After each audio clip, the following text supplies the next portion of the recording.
It's rock and roll.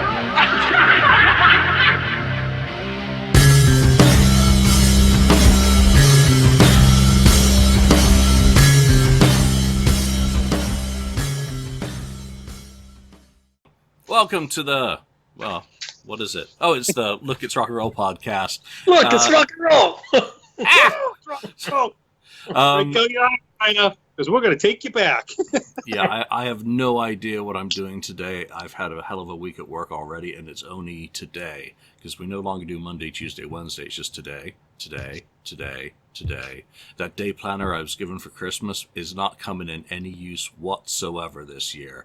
So it gives us an opportunity to bring new groups of people together to talk about music. Andy, you're probably a little high in your vertical video. Can you kind of come down a little? There you go. Come down. Keep going down. You mean like slouch? I can slouch. That's easy. Yeah, assume the slouch. But for people who've not met you on this show, you are Andy. Tell everyone a little bit about yourself. Oh, I thought you were going Brent first. Well, we want to have. Oh, thanks for throw me in the loop. Nice going. Well, everybody knows I'm a huge Kiss fan, but I'm also a huge Wasp fan. I've always been a huge Wasp fan. Before we even get this started, tell Julian you want more of these episodes of Wasp. I've been at him for how many years now? So, a long time. There should be a whole thing just on Wasp itself. Seriously. The Wasp FAQ podcast, is that what you really want? Why not? Love him, I hate him. We'll get into that later. But anyways, my name's Andy. Let's move on. We'll get to the... I don't waste time. and in window number 2, we've got Brant Meredith. Brant, why don't you tell everyone about what you do, the show that you do, because I was recently a guest on one of your show episodes, and it was a wonderful experience to talk with you and your son. And every time. Rick. I'm sorry, Rick, and Rick about Kiss. So now we're getting to talk about something else. So have the mic. Well, I'm Brant from my channel's In My Head. It's getting ready. So it's All For You Demon, because I work with Rick that much, it seems. But I'm from In My Head. Been on YouTube for about 2 years, a little over 2 years, and I do mostly Kiss. And we're currently in the middle of where we're getting towards the end of a series called The Panel Has Spoken, where we basically take collectively people's votes on songs, and we list the tracks, and we have a scoring system, and we collectively put everybody together and list it and go down, and we're up to Revenge. We actually are taking votes on Revenge now on my social media, and we're getting ready to start an 80s. The Panel Has Spoken. We're starting with Guns N' Roses' Appetite for Destruction. It's one of the biggest influential albums. I was from 80 to 89. I was 11 to 20. So it's like my formative teenage years was during the 80s. And so we're doing that. But I also do all kinds of other stuff. I do things like fix-it videos, tech videos, paranormal stuff, cooking videos, whatever I just feel like doing. I have a series that I'm developing called Three Beer Brant, because I get very I lose a lot of my filter after when I'm on about my 3rd or 4th beer. And so I'm developing a series doing that with Rick, where we're also me and Rick work a lot together. So if you've not seen me, you can just find me. It's In My Head is the name of it. I got it from a Kiss song off of Carnival of Souls. And I'm on YouTube. I'm also on social media, Instagram, Twitter, Facebook. If you can just search In My Head or search at Brant Meredith, you'll find me. And also look up my partner in crime, Rick from It's All For You Demon. So that's basically just what I do. I love Kiss. I've been a Kiss fan since I was 7. Got Destroyer when I was 7 years old, and I've been a Kiss fan ever since, to different degrees. But I've always been a Kiss fan, and I'm looking forward to this. I really appreciate you having me on the show. I'm looking forward to talking about Wasp.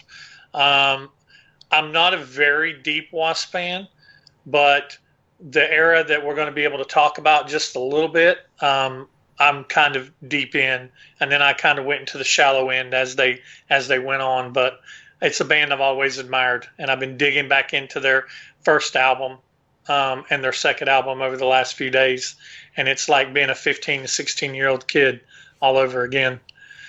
Isn't that wonderful? Just a way to go back and like listen to music that we don't necessarily listen to on a regular basis. Well, I know obviously it'll vary for everyone, Andy.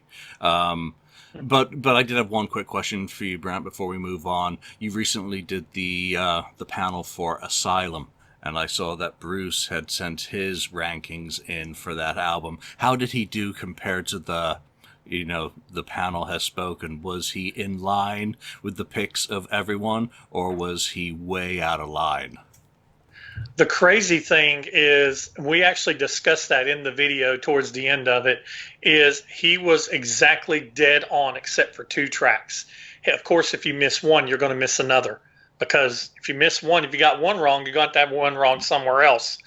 But from almost, I think he got all the bottom tracks right, all the top tracks right, and he had a couple transposed in the middle, but it was scary how dead on he was. It's probably the closest that I've ever realized. He blew me and Rick out of the water. He was, our predictions was was way off of what the panel chose. And that's the fun part about it, and predicting. And I'm starting to see people on social media, they're showing their pictures where they have written down and they've played along at home. And that's really cool to see too. I love the KISS community. I know that we bump heads on eras and our favorite members of the band and things that Paul and Gene have chose to do or chose not to do throughout the years, or maybe currently. But at the end of the day, we're just like any big dysfunctional family. We're still family, and it's a great community. Meeting guys like you, Julian, and just meeting other guys that I've met in the community, Rick, Ralph Vieira, and just so other many different people in the community. It's great. And then you start chasing them down their rabbit holes of, they love KISS, but then, like Ralph, he likes KISS.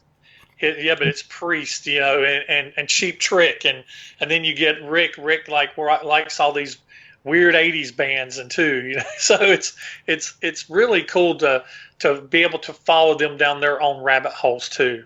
Absolutely. And Andy here, I mean, you wouldn't know it from looking at him, but he is an absolutely massive Aerosmith fan. He's going to be doing the Aerosmith podcast with me, and I'm sure he's so excited to be a co-host of that show. Boston, absolutely. Massachusetts, going to represent. No, I'll represent. Never. All right. This is a Wasp podcast, and I have to bring Aerosmith into it. Good God. Well, I'm sorry. I'm just that sort of person. I'm a troublemaker at heart. Andy, why don't you tell us about how you got into Wasp, your first experiences with them, and what it was that, I guess, kind of drew you in to them as a band in what is now the early 1980s, which, of course, as Brant has said, and I concur, was a formative part of my growing up musically. What did it for you? Well, my story, my introduction to Wasp was really, they opened up for KISS. I happened to see KISS Animalized tour was, starting 84, and then they did shows in 85. So I had already seen KISS Animalized a couple times in 84 early on. I think maybe like the third or fourth show or something. I just missed Mark. So that was kind of one of those things. So anyways, I bought the tour book, had Mark on it. So I was a sophomore in high school, and this is for all you kids out there that might be listening to this. Some of us are a little bit older, so this is not when cell phones and you could get online and check anything out. You basically had to know people that knew, or somehow you went to another show and people were saying, oh yeah, KISS is playing, or this band's playing and this playing, and they're playing here. Oh, they really are. And then you would go down to like Ticketron or Ticketmaster and basically ask them, where's this band playing? How can you get tickets? And sometimes they wouldn't let you even buy tickets if you were out of state. It's kind of a weird thing, but you know how it is nowadays. So anyways, my introduction was Wasp. It was on March 28th, 1985. A friend of mine who has passed away, he had like a 65 Mustang. He says, hey man, KISS is playing tomorrow in Springfield, Massachusetts, which is about an hour and a half from me. And Springfield had been known to be a very rowdy crowd. If you can go back and look at some of the 70s Kiss shows that have been there, very rowdy, rests, and even some of the 80s, very rowdy crowd. And it was like one of the last places to have a general mission shows up until late, I don't know what it was, maybe early 90s. They started stopping those general mission shows. So anyways, so my friend says, hey, meet me at the school, the high school I went to. So I said, okay, I'm blowing off school because we were going to, because you had to hang out all day. So I went to high school. I was about half a mile away. Got there, left my car at home, walked there, got in my buddy's car. Like 5 other guys that went, and I had no clue. I had no idea who Wasp was. Never even heard of them because I'm on East Coast. Nobody ever heard of Wasp, man, until they went on a major tour, either with, Kiss, or they went out with Black Sabbath. Those were the two things that made Wasp very, more well known before the videos, or during even the videos weren't even played. But anyways, so on the way there, one of my buddies goes, "Hey man, I got the band who's opening up. They have a cassette tape." And they said, "Oh yeah," and he says, "Oh yeah, the name is Wasp, man. They're like a dirty, like Kiss, but they're like kind of like a Motley Crue, but they're like not Motley Crue because they're actually more, more, I don't know, cock rock, as Julian say, right? Really more dirty. Didn't look like Kiss, because Motley Crue basically tried to be a Kiss in the first year, as everybody knows. And then all of a sudden the kid, one of the friends puts the tape in, and I'm like, wow, this is actually pretty cool. I had no idea, except for you see the cover on the CD, on a cassette tape, and it's this big. So you're looking at it going, yeah, that's kind of cool. They look, whatever. It looks kind of, a little bit of a raunchy kind of thing. And they're like, hey, that's kind of cool. The skeletons, the Halloween thing, I mean, just Halloween horror stuff anyways. So next, we go there, wait all day. Friends take off. Some of them wait in line. Some take off. They come back. Like, hey, we just met the guys in Wasp. I'm like, yeah, whatever. Because I had like no clue. I had no clue. And it's funniest thing. And I actually stuck it on today for the first time in a long time. This is the actual shirt I wore at that show because it was the Animalized thing. And the funniest thing about it too is I actually wore this shirt. I had a jean jacket, had Kiss patches all over it with buttons all over it too. And I actually had spandex pants on, believe it or not. I think I have still, yeah, and I think I still got them somewhere. That was the time, and and I did kind of like the policy, and I put like headbands wrapped all around my legs, and I actually had a chain wrapped around my leg too, not a thick chain, but a chain wrapped around. Like I have no idea, bandanas wrapped around my wrist, one around my head, the Animalized, one around my head, all this stuff because I had long hair too, and even longer and darker. And I know it's crazy. So, anyways, we go there, wait. So next thing they open the doors, and it's just like, and that the crowd was like. It went around the building. I mean, of course, I'm younger. Like, what did I say? I don't know, 14, 15, I don't know, 16, I don't know, whatever the hell. But still, the crowd was humongous. And they're like, everybody's like, yeah, wait, you got to see this band. Wait till you see this band. And I'm like, holy shit. So next, we run in. I go down on the floor. And, of course, it's General Mission. And it's just a complete madhouse. And next I see, I'm like looking at the stage going, holy shit, this is the opening act. The opening act has a full-out stage. The Skulls were there. The Blocky Laws had his the mic stands, the chain mic stand up. But not only that, some of the videos you see of them, they just like walk up to it, right? They actually had boxes, so they would stand on a box and make them even higher up. When I went to that show, and I couldn't believe it, and I'm like, holy shit! And then they came out, and it was just absolutely nuts. And then of course, not knowing.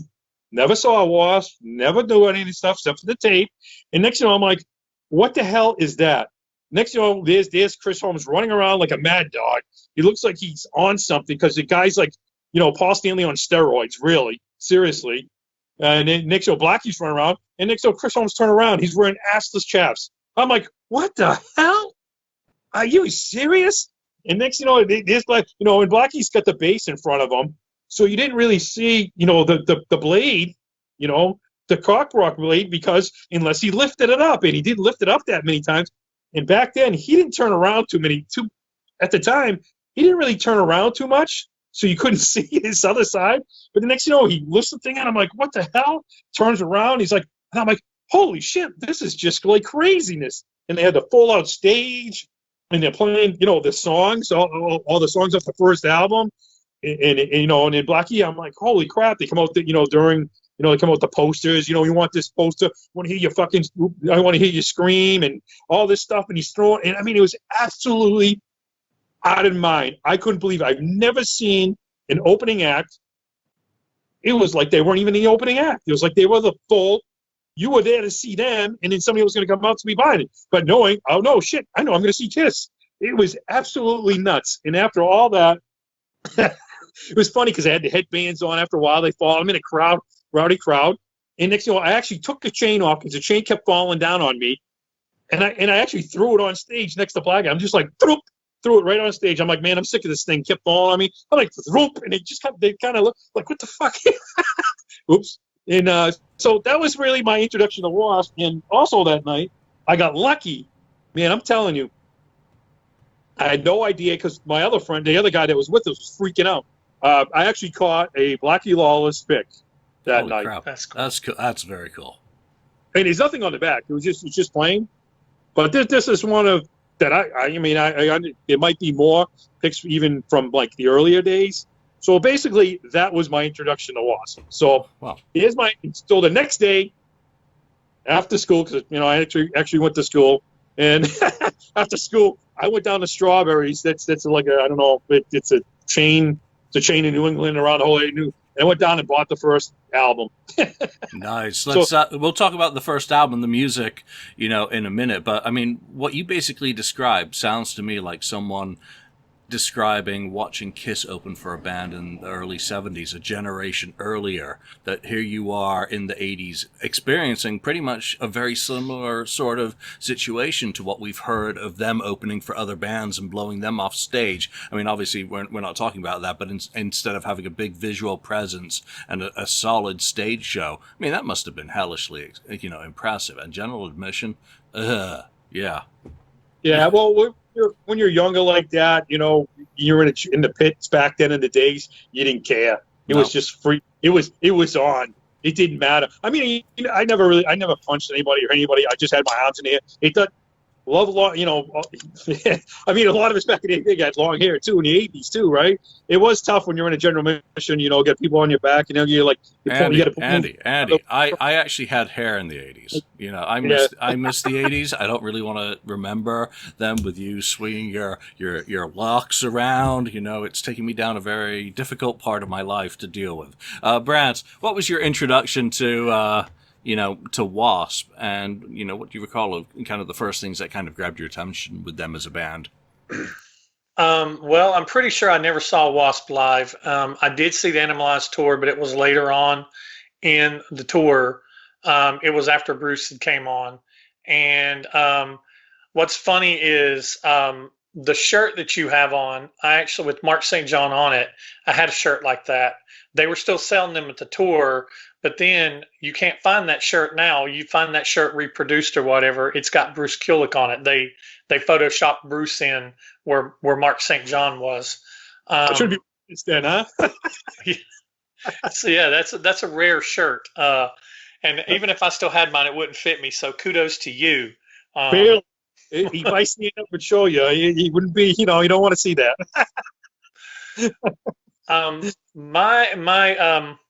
I got exposed initially to Wasp through by via of probably Motley Crue, because like I said, I'd been a Kiss fan, and before I was a Kiss fan, I was an Elvis fan, and so my musical bubble was very small. I went from basically liking Elvis to liking Kiss, and Kiss was really all I listened to.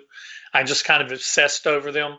And I came in at a really good time. I came in during a Live 2, double platinum, the solo albums, Dynasty. Dynasty was my first concert ever. And it was the first time of many times that I saw Kiss. And I saw Kiss several times in that Coliseum. I saw them on the Creatures tour there, the Lick It Up tour there, the Animalized tour there, the Asylum tour there. I saw them on the Asylum twice. And so I can't remember who opened for them. I was going to look it up on Set List, but I can't remember who opened for them when I saw them. But it was after Bruce. It wouldn't have been Wasp, because I would have probably remembered. I think it was Black and Blue, because it was Black and Blue. Because Wasp only played 4 or 5 shows with Kiss for the Animalized tour. Mhm. They played like 2 before Springfield, Mass, and then they played New Jersey, and that was it. They only played 4 or 5.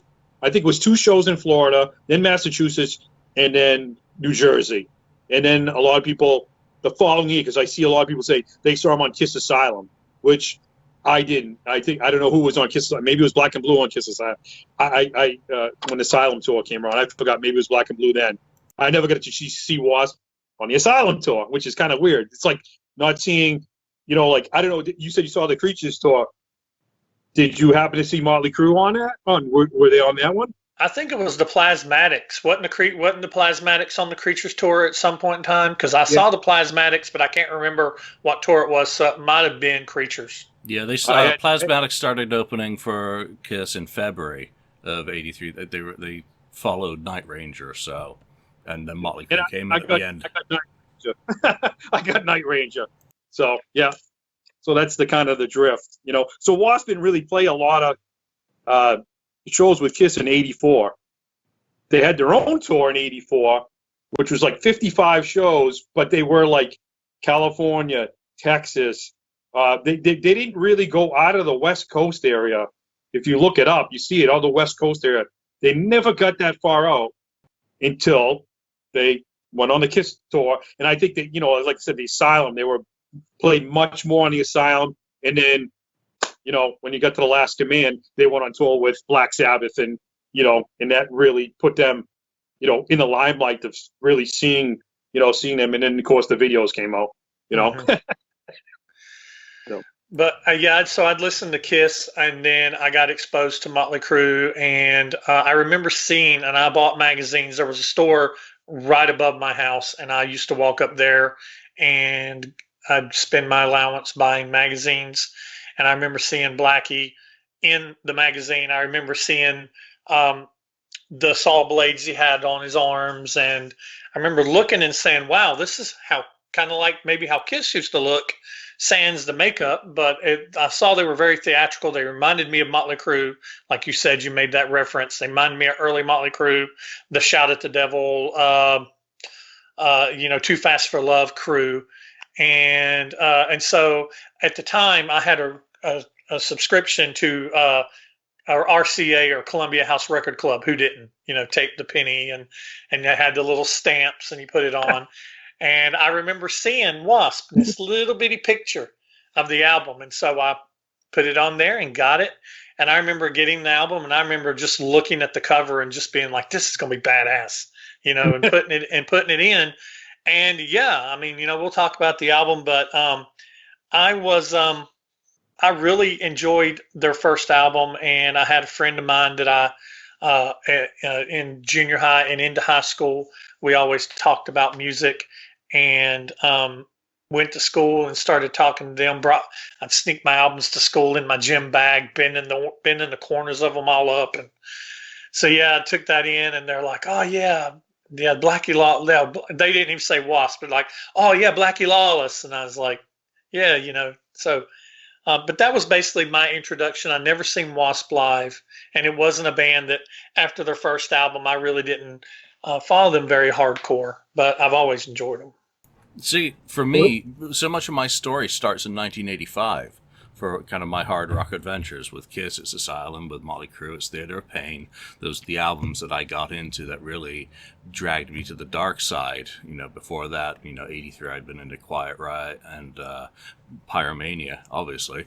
But they hadn't really stuck and become a lifestyle thing as much as, buying all the rock mags. I mean, I was just looking through these, lying around, the old Faces and Hit Paraders and all that. That's where my education kind of came from about other bands and what was going on. Watching MTV was the big thing. And in 85, obviously, we'll get to this, but obviously Electric Circus was the album.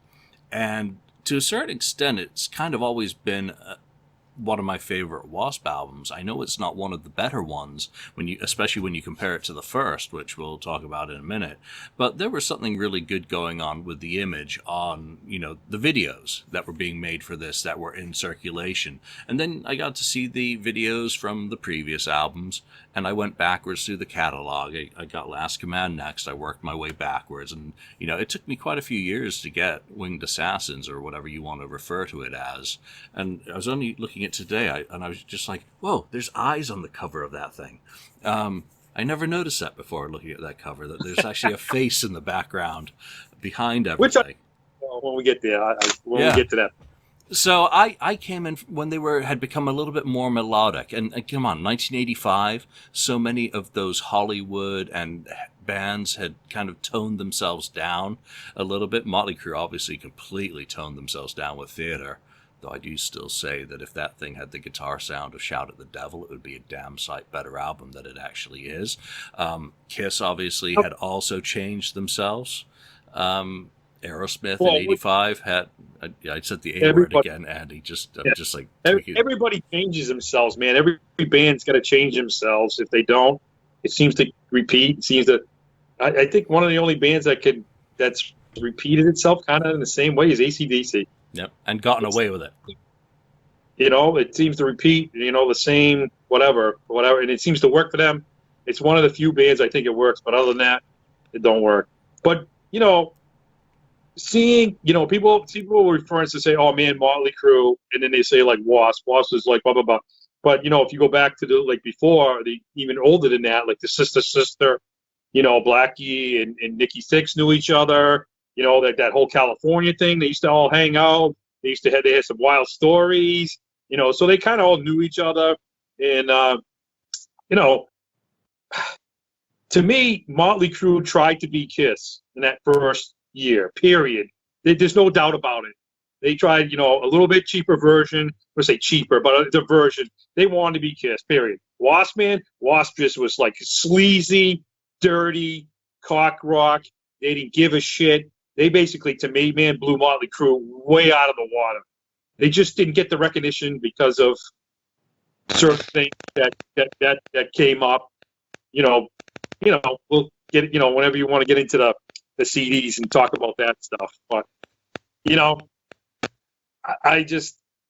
I don't know. They just badass, man. That when you're a kid and you're a teenager and you're a guy and you're a teenager, man, that in the 80s, that's what you wanted to hear.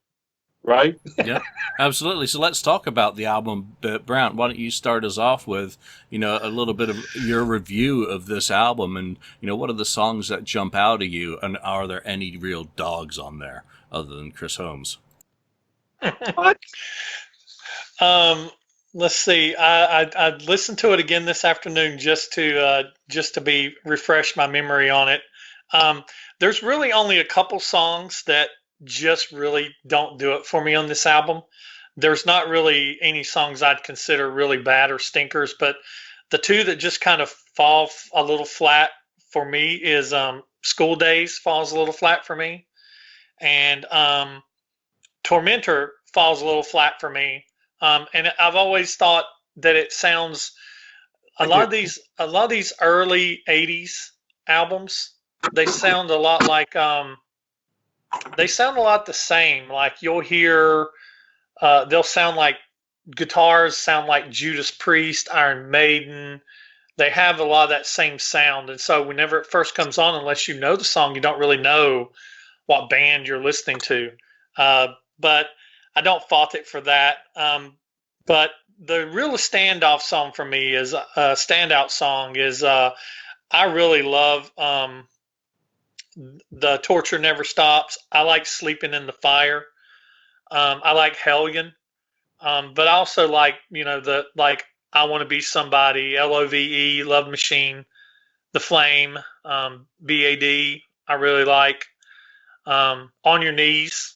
On Your Knees, whenever I first came back and you're like, okay, we're going to talk about Wasp. Before I ever, and I don't own this album anymore. I used to have it on vinyl, but I don't own it anymore. It probably got destroyed when I was a kid. But the two that just whenever I looked at the track list on Amazon, getting ready to stream it, I knew how I knew how I Want to Be Somebody, Love Machine, and On Your Knees. I knew how they were going to go. I could hear parts of those in my head before even playing the song. But as I played through the whole thing, I was like, oh yeah, I remember this. Oh yeah, there's a cool part coming up here. And so, that happened a couple on the other albums too. I had a lot less exposure, but I really dug into this album, and I really enjoy this album. I actually forgot how much that I do like this album. I'm actually going to be. It went on my checklist for the next time we get out of lockdown, and I can actually go into record stores again. I'm jonesing to get into a record store, and sort through the crates, and just I love doing that, just sorting through the crate. But I'm going to be looking. This is on my list to be looking for. Yeah, absolutely. That's the one thing that always blows my mind with this album is, number one, it's incredibly strong, even with 2 songs removed from it, which, obviously Animal and, oh God, what's the B-side? Yeah, Show No Mercy. Thank you. Yeah, I remember when I went to England in 1987, I had a bunch of friends by that point who were also metalheads that are like, can you get me the Animal single when you're there? Get me the Animal single, please. Because... Now that you're talking about that, do you know the real story about that? Which real story about it? Well, the story that I got is that supposedly, Animal, which wasn't called Animal originally, it was called Up Like a Beast. It was supposed to be on the first CD, which I'm glad it wasn't, because the way it worked out, it made them actually even cooler like that, because I don't know, just the way it worked. So anyways, the guy who was, and I forgot his name, he's the manager of Iron Maiden at the time too, and then he became the manager or whatever it was for Wasp, and he turned around and told Blackie and them, change the name of the song, and he mentioned you should change it to Animal, so you can maybe get it on the original the original album. And they still said no. So according to what they said, that Capitol Record, they, Blackie and Company, and they went back to Capitol Record and said, do you mind if we shop this song around on its own? Now think about it. Now Wasp was in a contract with Capitol Record, and they turn around and say, hey, is it all right if we go shop this song around to another company that will sell it for us? And Capitol said, go for it, which... that's unheard of. I don't think it's ever been done. No company at the time was going to turn around, or even now would say, yeah, go ahead. Go, let some other company, whatever. So they did. And what happened? Sanctuary picked it up, and they changed the name to Animal, and then it became the EP. And it sold. Isn't it? So that's the story I got. And if that's true, that's crazy. And then when you think about it, yeah, Capitol, and you have Sanctuary, the company that sold it. So that's a wild story in itself.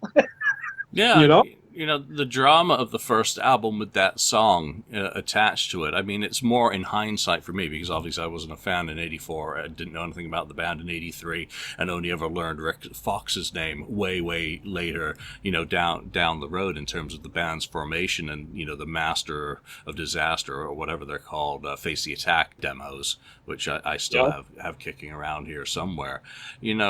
Animal, to me, doesn't fit on the album.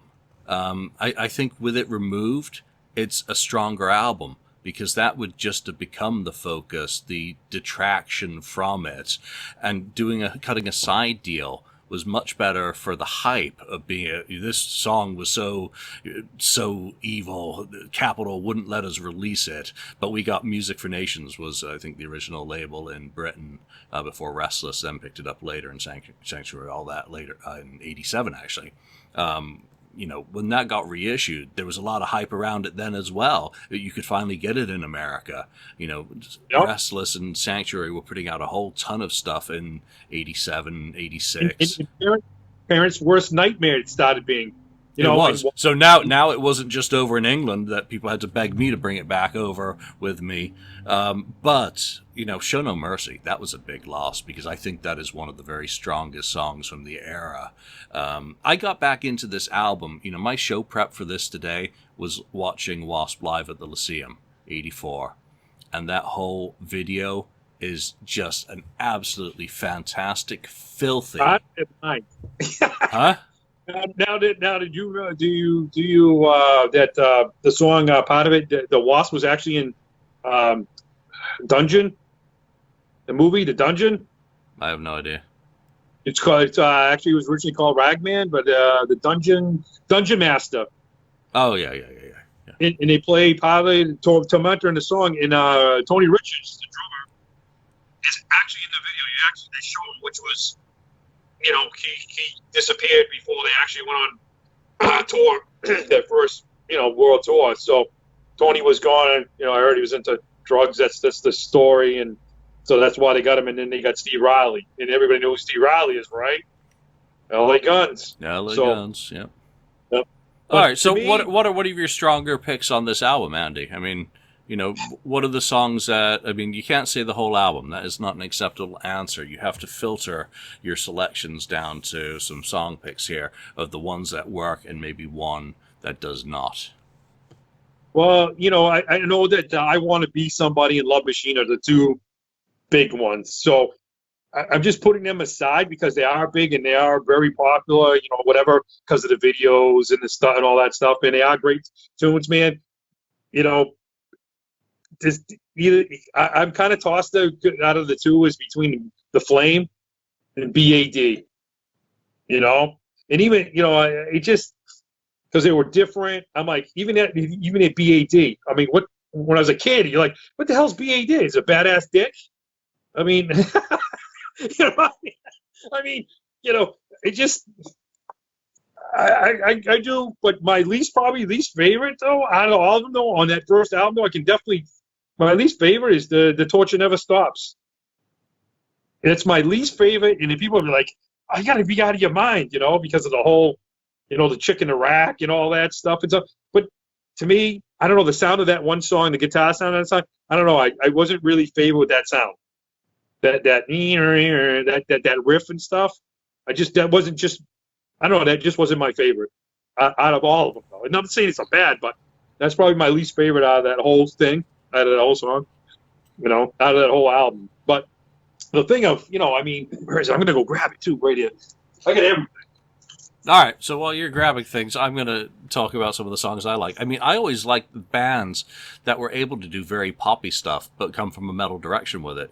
So I Want to Be Somebody. That is just pure pop in terms of its crafting, its positivity. Very Kiss-like in terms of, they had great songs, especially on Dress to Kill, that you just kind of bop your head to, and there you've got Gene Simmons wagging his tongue. A kind of similar thing was being engineered with Wasp, especially when you look at them in the image, and I have a problem watching shows, especially with assless chaps, with Chris Holmes in them. It's very, very distracting. You're kind of like, have got half the screen. You're like, no, not again. But there's such a diverse amount of music on this in terms of its style. Sleeping in the Fire is absolutely outstanding. To this day, I will put that one as one of the finest songs I've heard out of the heavy metal genre. The Flame, I really, really enjoy. And then it's On Your Knees. So those are kind of my three big picks from this. What don't I like? I agree with you, Andy, about The Torture Never Stops. It really is a bit of a grinder that doesn't flow with the rest of the album. So again, Show No Mercy would be better in place of the Torture Never Stops. But you know what? Contrasts are important. Now, what did you want to show us? What do you have show and tell? Yeah, I used to have that. Is that the Restless one from the which one is that? It's got the Show No Mercy on it, Mm-hmm. And they get the gold one. Ah. The gold one, it's got the Show No Mercy on the other side and the Animal on the side. And I actually have another one on my wall that's never been opened. So it's like, like he's got his Kiss the Asylum, and it's in those, like my wall. It's embedded in the wall now. So I don't think it's ever been opened. I think I bought it and I just saved it because, you had cassette tapes. I posted his cassette tapes. I buy two or three cassette tapes, one at home, one outside hanging out with your radio with the big jam box, and one in your car, right? Yeah. The albums, I think I'd like. I'd be like, I'm saving the album. You know what I mean? I don't know. By the 80s, it's more the cassettes. Like collect the albums. getting albums because of looking at the covers. I seldom bought out. I seldom bought albums. I was a cassette guy. I only had a cassette deck. Brant, what would be some of your final thoughts on this, and then let's talk about Last Command. I remember this one thing that I walk away from with this first album, and what I was feeling and what I was thinking about W.A.S.P. in general and about the first album was some of the imagery and some of the mystique that they tried to conjure that Kiss did, that Motley did, and that, like, it was always kind of cool that, oh, W.A.S.P., oh, that stands for we are sexual perverts, and that was on, like, with Kiss was Knights in Satan Service or Kings in Satan Service. Motley Crue had the blatant pentagrams, and they had they had on the skeleton in the rack on the cover. And like I said, you look at the pictures like that, they look like Motley. They look like Kiss. Had Kiss came up through the 70s and not wore makeup, that's what I think Kiss would have looked like. Had they not had the makeup, they would have been a little more, and not saying that their costumes weren't creative, but they would have been a little more relying on those costumes in the stage show. He's got a point, too, because, like, Kiss came out, right, like, in the early years, very dark and black. Right, very dark and black, and not a lot of stuff, but just like W.A.S.P. Very dark, black. Go ahead. And I think I used to always think it was really cool with Blackie having the blue streak in his hair. That was a standout. They just looked dangerous. They looked dangerous. They remind me of a poorer LA Guns, where LA Guns was a sleaze rock too, that was just about to come out, was just about to break, but I remember Phil Lewis sleazy. That's pretty funny. Yeah, well, Phil Lewis isn't sleazy himself, but and I'm not saying Tracy Guns is sleazy, but oh god, if there's a cockroach, with a guitar, Tracy's awesome. But the songs, songs like Sex Action and things like that off of their first album, they definitely took it a different direction on their second album, Cocked and Loaded. That's another discussion for another day, for another video. Now I'm all in on LA Guns. If you ever want to do LA Guns, I'm all in on that one. I followed them all the way up through Hollywood Vampires. But I remember this pre-internet where you just couldn't go look up a song or jump on YouTube and find something. So I never heard Animal F Like a Beast until internet days. I didn't have a place where I could go and get imports, or even if they could get imports, I wasn't going to pay $30 for import 45 of a song or whatever. So I remember not hearing Animal until internet time, until being able to download songs legally or illegally, being able to download songs and being able to hear. And so, I mean, I'm talking like removed 10 years from it. And then I was like, oh, that's pretty cool. By that time we'd done heard, it done went through the 80s and everybody was saying F and F and F and F and F and, but I remember this is one of the first songs that I remember. To me, the general story I heard was it was banned. It was taken off the first album. It's banned off the first album because it's got F in it. And there's actually a song left on here where Blackie actually says the F word at the end of it, On Your Knees. At the very end of it, as it's doing the fade out, he's like, what the F was that? I was like, I remember hearing that as a kid, and I was like, oh, that's cool. Back that up, he cussed. So, cuss words in songs was it didn't happen back then. Yeah, that's right. I mean, I even myself, I never heard that song until I heard it live. And then I never saw the EP or something until later, until I get that cassette. I posted that cassette and people were like flipping out. It says Animal Live. It's like a little cassette. And I think it's got that woman on it. Actually, here it is. I actually got the album of it too. later on when Strawberries, that company Strawberries that used the record company. That's the one I was bringing back for everyone from England. So Yeah, it had Mississippi Queen on and Hellion on it, and which I still, even to this day, I understand with the cover with the dog and the chick. What the frig? I got to be one of the dumbest things they did with that. Seriously, point blank. I love Wasp, man, and I loved a lot of the stuff, but this chick going like this with that, I thought it was completely dumb. They could have done a lot. They could have thought of something a lot better than that. Anyways, but all right. we didn't even talk about. I mean, I know it is through all their albums. We didn't even talk about the voice. I mean, Blackie Lawless's voice is just unbelievable. He has got that voice. It's one of those voices that either you'll never hear again, or so distinctive, you know it. You don't even have to know Wasp. You don't even have to know anything, and you just be like, you hear that voice and you say, "Damn, man, that's Blackie Lawless." I mean, that voice of his is just unbelievable. So I think with that, and Chris Holmes and stuff, he's got that guitar like his guitar thing is like Ace Frehley. He's got that sound. You know it's Chris Holmes playing guitar. Oh God, he's got an attack on his guitar playing that is Which just sideways. The way he holds the guitar, kind of like. I mean, I'm not a pro either. You know, like I said, I'm not.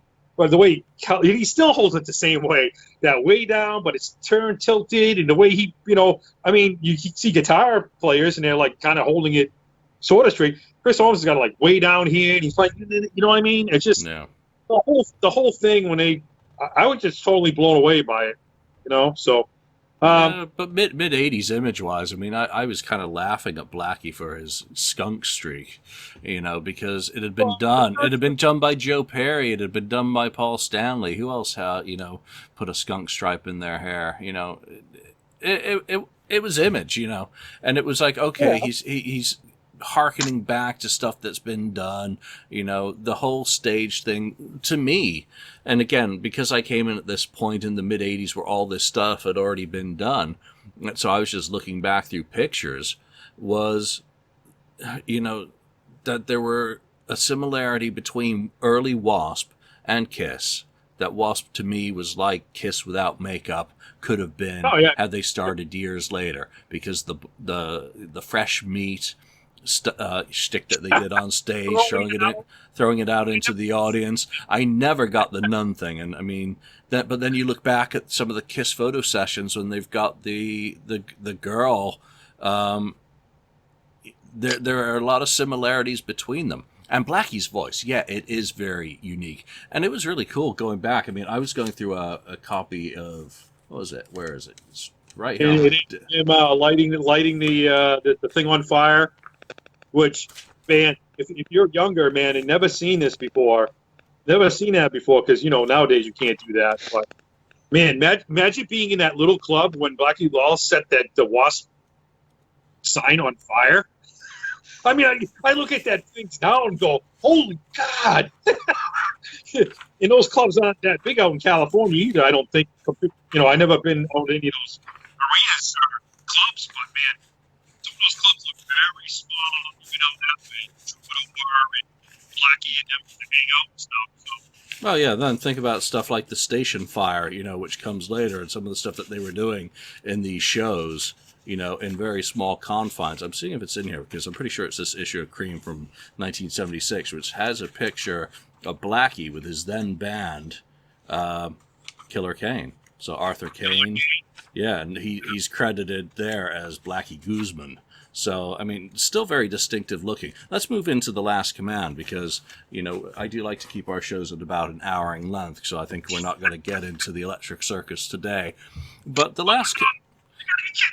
Yeah, and your audio is just breaking up for a minute, so just stay cool for a second.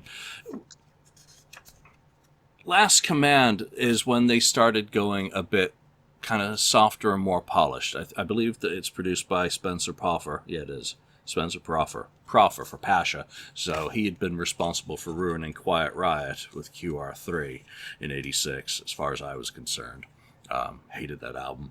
But this album was the one where it kind of really married more melodic with absolutely filthy. And I'm just going to start off with a couple of my favorites on this one. And to this day, the first song I will happily skip through in my playlist to hit is Jack Action. There's something about the vibe of that song and just how it motors along, and it's so damn melodic, and it's so filthy. It's just one of those songs that kind of makes me click. Other than that, The Last Command, the title track, by far, fantastic song on this album. And Cries in the Night, which was, of course, Mr. Cool. If you don't understand what we're saying, go look up Circus, and you can see there's some demos. Your voice just came back. Nice. Keep going. Keep talking. Sure did. You muted me. No, I'm just kidding. If you look on YouTube, look up Circus, and there is a bunch of pre-Wasp, demos. And one of them is called Mr. Cool, which ends up being Cries in the Night on The Last Command. So it's exactly basically the same, except for they changed the words. And I'm glad actually they changed the word from Mr. Cool to Cries in the Night. It just makes it go a lot smoother. So yeah, and the video that they've got up on YouTube for that, I mean that's really cool to watch, the original kind of old version. I mean, it's like seeing Motley Crue 1981 and on one of those unreleased promos that still kind of circulate. So exciting stuff when you discover that for the first time. And maybe us mentioning it will make someone now go out and discover that there was a much earlier song with a different lineup that predated even Rick Fox. So and now Wasp actually starts being bigger because now they open up for Black Sabbath, so they're starting to go around the country again, with that, besides with the Kiss. Now they went to with Black Sabbath, and they have a full out stage again, a whole different stage. And if you haven't seen it, you can go look it up. You go look up, I think it's Montreal. There's a full Wasp show taken from the back, showing the full all out night. I think it's actually Randy Piper's wife. I understand it could be Randy Piper's wife or somebody that is in the family, or somebody took the whole video. Unbelievable. Just crazy. And the only thing I thought was really weird about it when I was growing up about this whole album was, why was only Blackie Lawless on the front cover? That's where it got a little bit strange for me. I mean, all four of them are on the back. All four of them were in the band still, but then all of a sudden, why weren't the four of them on the front cover? Why didn't they put the four of them on the front cover? Because the first thing, you think of the whole Kiss thing. They're a band, they're a team, we're all on the front cover. It is a cool looking cover. I like the way it looks. I mean, him cool. I had a pair of those moccasin boots and stuff. Actually, I bought a pair. I think I still got them somewhere because of him, because of that. I just thought it was so cool. I like the suit and the hair, because that's when he did the white, the red, the blue. He had put all three in. The videos were hilarious. The Blind in Texas, video and all that. And the Wild Child was kind of in. But I just thought it was weird at the time, even back then. Why was only Blackie on the cover? Ego. I don't know why the three of the other guys would speak up and say something. Well, maybe that's a question for Rick Fox. Why is Blackie, by album number 2, the only person on the cover of the band? And I think you could probably guess why, because it happens in a lot of bands. Brant, what was your first experience with The Last Command? And, kind of where does it fit into... I mean, you said at the beginning of the show that you kind of dropped off from Wasp. Where does it fit in with your story with the band? What caused this to really drop off for me was just in 1985 and in later parts of 1984. I made in notes in here. There was so many good albums that came out in 84. And I was still blown away from Shout at the Devil coming out the year earlier in 83. But my playlist in 84 going into 85, I'd been listening to Van Halen. 1984, I'd been listening to Iron Maiden's Powerhouse, Dio's Last in Line, Twisted Sister, Stay Hungry, Rat Out of the Cellar, Dawkins' Tooth and Nail, Queensryche's The Warning. Wait, we have someone who listened to Stay Hungry. Yeah, I've never met someone who actually listened to Stay Hungry. I love Stay Hungry. Wow. I love the hit. I mean, I like the songs that's not the hits, like Stay Hungry and Nature of the Beast and things like that. Is I love some. SMF on that one? Yes, Right. Okay. you're an SMF. Yeah, that's on there. Bunja, and of course, and Animalize came out during this time too, and everything. But in '85, I never owned The Last Command. But I always thought, I agree with you. I always thought that it's weird that on The Last Command and on Inside the Electric Circus, that Black is the only one on the cover, the front cover. But they're good covers. I just think if you're gonna maybe put the other three guys maybe in the back, and that cover always kind of reminded me a lot of. It's on my phone. That always kind of reminded me a lot of Destroyer, kinda in a way. The front cover did. Um, but I have heard songs. I've heard songs off of this. I was always a big fan of Wild Child. Um, Jack Action is good. Blind in Texas is probably my favorite song off this album because it's just so much fun. But you could just tell that Wasp had a little more money when they made this album, or the record company was spending a little more money on them. And Blackie, for him to be the primary songwriter of the band, of course, he always seems to be a little better whenever Chris Holmes teams up with him. Sex Drive, I really like. Running Wild in the Streets, I like. Cries in the Night is really good. But my favorite songs probably off of this is um, Blind in Texas and Wild Child. And like you talked about, Blackie's voice, just his opening line in Wild Child. As soon as it's got that long intro to it, and just when he starts singing, he just has that raspy, gutter, melodic. It's like his voice is doing like three or four things at once, and it is unmistakable. When you hear him sing, you may not know who it is if you don't know the song or who the band is. You know as soon as Blackie starts singing that it's Blackie Lawless and it's Wasp. Even if you don't know who Wasp is or Blackie Lost, you're going to turn around and go, man, who's that dude and listen to that voice in point blank. But, of course, there's always the favorites. The Wild Child and Blind Texas were always a big favorite. And I always put them aside because they're always a top song. But one of my favorite songs off the Last Command is Widowmaker. Yes. Good Yes. pick. I love that, the way the whole drum thing, put all the extra stuff, that the Widowmaker. For me, it's a Widowmaker. It's like that, B-side thing, but it was just so, I don't know, it's just something about that. The Widowmaker's got me on that, so that's the thing. And again, they were getting more popular, but again, they had a full stage, the full stage thing out. It kind of looked like a Kiss thing. They had little things, and then their heads were up on, you see their heads up on, where is that damn thing? But just go. Up on pike, heads on a pike off the heads on the like dust spikes or something. Yep. Yeah, and they had them on the back of the stage, and they would turn around and they would like spin at certain times and stuff like that. I mean, their theatricals was like a Kiss theatrical, not as much, money and stuff like that. I understand that, but it looked like they were the band, and it was somebody else going to open up behind them. Again, they were like full out. I mean, those guys, I don't know who put the money in all to this or all that, but man, they sure went full out. And I mean, be ecstatic. Yeah, that's you. Yeah, that's me. Somebody started a car or something. They went off. Anyways, it was a great thing. But it pissed me off though. I never, and I have a shirt right here. It's the white shirt. It says The Last Command tour today, but I never saw the tour. And this is an official shirt because I got it the year later. Because Wasp started getting banned from places. Believe it or not, band was the baddest band completely in the world. Some people thought, oh, Motley Crue's they're the badass. I got news for you people. Motley Crue looked like pansies compared to Wasp. Serious. Wasp was getting banned places. Wasp basically got banned in the New England area at the time when The Last Command came out.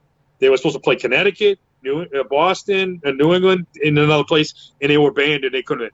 I mean, Christ's sakes, Wasp got banned from Las Vegas. Come on, who gets banned from Las Vegas? Nobody. So, at that point, absolutely crazy. I'm trying to remember, what was it they did to get banned from Vegas? Because I remember that.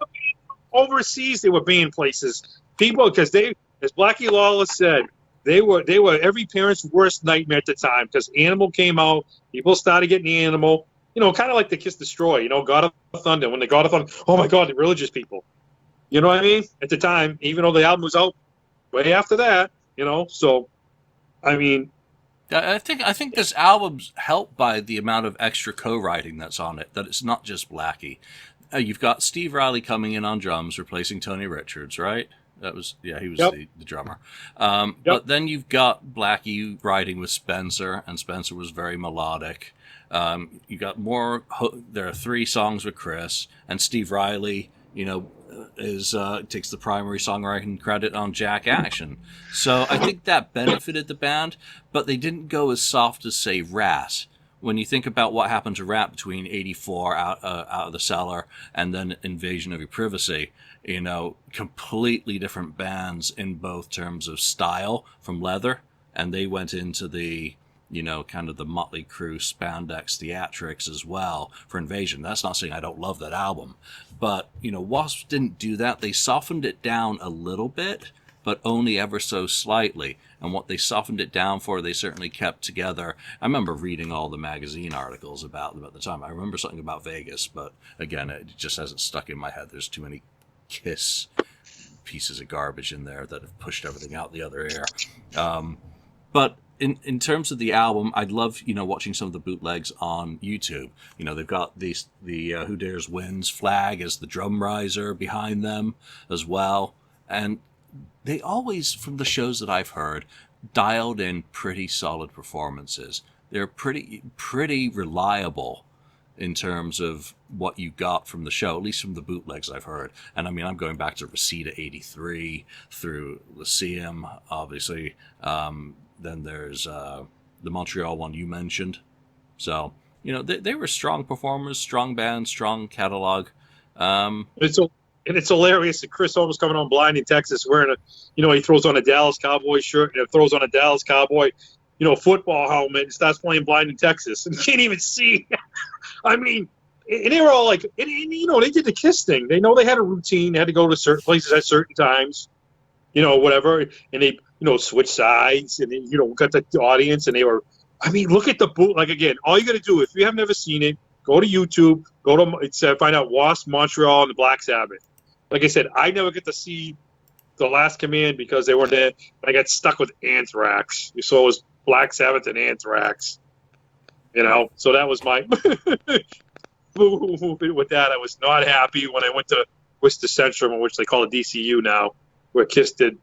People know that's what they did the Thrills of the Night video, or whatever. Wait, wasn't that Turn on the Night? Yes, Turn on the Night. Not Sorry, Thrills of the Night. I'm sorry. Same difference to me. One's a good song, the other one isn't. Whatever. No, I like the '80s Kiss too. Don't get me wrong. So I just want to be pumped. Please don't tell me it's an hour yet, because I want to get into Electric Circus. All right, so yeah, we're not getting into Electric Circus because we're at an hour. That's my sweet spot for how much I can handle. Brant, final thoughts on Wasp. Where did you go from here, or were you out? Let's see. Let me look really quick. Electric Circus. Let me see if I know any songs off of or inside the Electric Circus. Let me see. I know I don't need 95 no Nasty. Yep. 95 Nasty. I know. I'm Alive. I know. I think I know Sweet Cheetah. I didn't get to listen to this one. I listened to the first 2. By this time, by 1986, I was full on. I had more music than I could stand to listen to, and plus I'd also started my first band, and so I was not only listening to music, but I was playing it a lot too. And so I was a lot of band. If they weren't somebody that I wanted to grab a hold of with both hands, they sank to the bottom really quick. And unfortunately, it's nothing towards them, but unfortunately, Wasp was one of those bands. After their second album, they fell off my radar really quickly. And I was wondering, prepping for this, what was it about Wasp that they didn't make it as big as somebody like Motley Crue, or people that they had similar theatrics with? Motley Crue, Alice Cooper, Kiss. It wasn't because they didn't have talent, and it wasn't because they didn't have a unique sound, and it wasn't because they didn't have theatrics and an image. I just kind of wonder why Wasp was, even though they have hardcore fans, they would be considered they wouldn't be considered an A-list to a lot of people. They wouldn't be considered an A-list band. They're not considered a Motley Crue or a Kiss, or not even a Rat, or a they're more like a Dokken, or even though Ooh, Dokken's big and I ooh. love Dokken, They're more like a black and blue. they're more like a Black and Blue. Say that? No way. I'm just saying, yeah, because Well, you know what it is? Julian just said too. He doesn't. We're not moving on to the next set of albums. I think what part of it, the next set of albums explains why what would happen, and what Blackie said what happened, or what Blackie thought was going on, and decided what to do at that point. This is where the Electric Circus came in. He said a tired band had been on the road, album, tour, album, tour, album, tour. And, they started earlier than what you always get that, before the first album is always doing stuff at home or whatever, out in LA and this and that. So by the time we can get into this, I'm hoping we have more episodes of Wasp, man. This is unbelievable, because as Blackie explained, after they knew, when Blackie ends up going back to guitar, they get Johnny Rod to come in and play bass. So it switched over. So they lost another guy. Another guy comes in, which I love the Electric Circus. I know Blackie says it too. He says, a tired band, tired song, not what they really wanted at the end. I love the Electric Circus, and hopefully we can get into that later, because I really love the Electric Circus. But Blackie said himself, after that tour, after he did the Live and the Raw, and that's another CD and album, get into it. We'll do all of those in another episode, but I think one of the things that you both mentioned is something that's reinforced on that album, which we'll talk about in another episode. Look who's on the album cover again. Just the one guy. I always felt that Capitol, as a label, didn't push them as much as Elektra pushed Motley Crue. I mean, come on, Vince killed someone and was still able to be massive, even after putting out a piece of garbage like Theater of Pain, which admittedly had Smokin' and Home Sweet Home, which saved it completely. But Rat fell apart. Blackie didn't have a co-writer, a solid partner. Chris was self-abusive, even back then. I mean, come on, look at Decline of Western Civilization. When was that? When was that? That's 88. That's part of the whole story of. So again, I think it's a variety of factors. That, number one, he's being pushed as the focus of the band, because that doesn't happen without the record label. And also when you listen to the stories about the Control, and you go back to Rick, and again, Rick's a great guy to talk to, and some of the stories he shares about the foundation of Wasp kind of set the tone for what's going to happen. They had some great radio accessible material. They had some very catchy poppy songs, but they also had a very dark image that it's not like trying to sell the Beatles. So I think it's explained. But we'll do another episode where we'll move into the Electric Circus and go through, because, I was prepared, Andy, to talk about Wasp.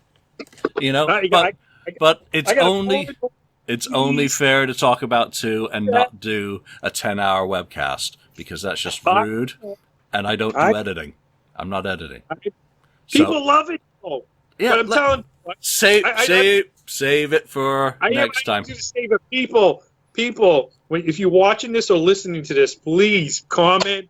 You tell Julian that you want more Wasp podcasts in this in between, whatever else is going on. I've been at him for years to do this. They have so much history, not just themselves, though. there is like interaction. Like the guys knew, like I said, the guys knew Blackie Law. They knew some of the Motley Crue guys. Blackie Laws knew Ace Frehley back in, even when they were a child, when they were like Ducky Juniors. If you know the band, the band, the gang thing. They were Ducky Juniors. They knew each other. Blackie was at the Fridays when Kiss did, the old thing stuff. He was in the audience and all that. So there's there's all kinds of crazy connections. All right, so that's our stopping point. Brant, thank you very much for coming on the Look It's Rock and Roll podcast. Send me the links, and I will post them in the bottom of this screen for everyone to be able to check out your podcast and Rick's show. Andy, you'll be back. You'll be back. I promise. I know. I love this. I might go have a beer now as well. So for now, from Brant, from Andy, and from myself, thanks for listening to our free-form chat about the first 2 Wasp albums. We hope to see you again on the Look It's Rock and Roll podcast. Bye for now. Thank you for watching or listening to this episode. Be sure to subscribe to us, like us, or even leave us a review. You can find us and join the conversation on Facebook.